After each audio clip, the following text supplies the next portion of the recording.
Hindi short hand की practice dictation 80 शब्द प्रति मिनट गति से डिक्टेशन 5 सेकंड में शुरू होगी। स्टार्ट। देश एक बार फिर जनगणना की तैयारी में है। लंबे अंतराल के बाद होने वाली यह जनगणना स्वाभाविक रूप से अनेक प्रश्नों के केंद्र में है। क्या इसमें जातिगत गणना होगी? इससे कल्याणकारी योजनाओं और राजनीतिक प्रतिनिधित्व पर क्या प्रभाव पड़ेगा? राज्यों को संसाधनों का बंटवारा किस आधार पर होगा? ये सभी सवाल महत्वपूर्ण हैं और लोकतांत्रिक विमर्श का हिस्सा भी, लेकिन इनके बीच एक बुनियादी सवाल लगभग अनुपस्थित है और यह कि क्या 21वीं सदी की जनगणना उन वास्तविकताओं को दर्ज करने के लिए तैयार है जिनका सामना आज का भारत कर रहा है। जनगणना प्रायः केवल आबादी गिनने की प्रक्रिया मानी जाती है, जबकि यह किसी भी राष्ट्र की प्रशासनिक दृष्टि का दर्पण होती है। कोई भी सरकार जिन बातों को जानना आवश्यक समझती है वही उसके प्रश्नों में दिखाई देती है।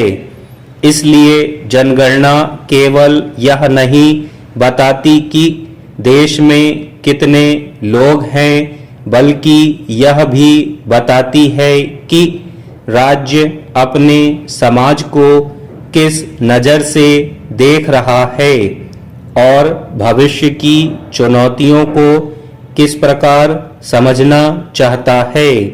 स्वतंत्र भारत की जनगणना समय के साथ बदलती रही है। आवास, पेयजल, शौचालय, बिजली, रसोई, ईंधन, बैंकिंग सुविधा, मोबाइल फोन और इंटरनेट जैसी जानकारियां इनमें क्रमशः जुड़ती गईं। इनसे शासन को विकास योजनाएं बनाने, सामाजिक असमानताओं को समझने और कल्याणकारी कार्यक्रमों को लक्षित करने में बड़ी सहायता मिली। इसमें कोई संदेह नहीं कि आधुनिक भारत के निर्माण में जनगणना ने महत्वपूर्ण भूमिका निभाई है। आज भारत जिन चुनौतियों का सामना कर रहा है वे केवल सामाजिक या आर्थिक नहीं है। जलवायु परिवर्तन अब भविष्य की आशंका नहीं, वर्तमान की वास्तविकता है।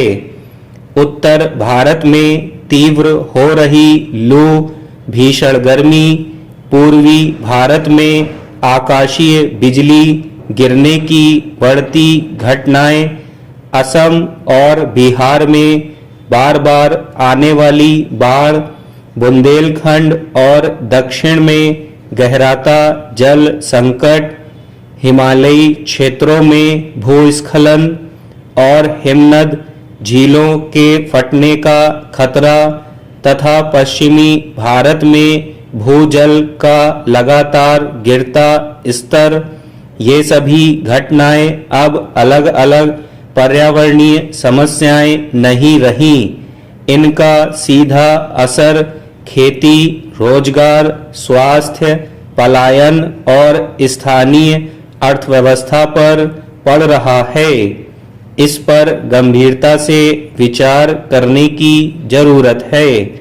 विडंबना यह है कि इन परिवर्तनों को समझने के लिए हमारे पास अलग अलग विभागों में बहुत सी सूचनाएं उपलब्ध हैं, लेकिन वे एक दूसरे से जुड़ती नहीं हैं। मौसम का आंकड़ा एक संस्था के पास है, भूजल का दूसरे के पास, कृषि का तीसरे के पास और जनसंख्या का चौथे के पास। स्टॉप।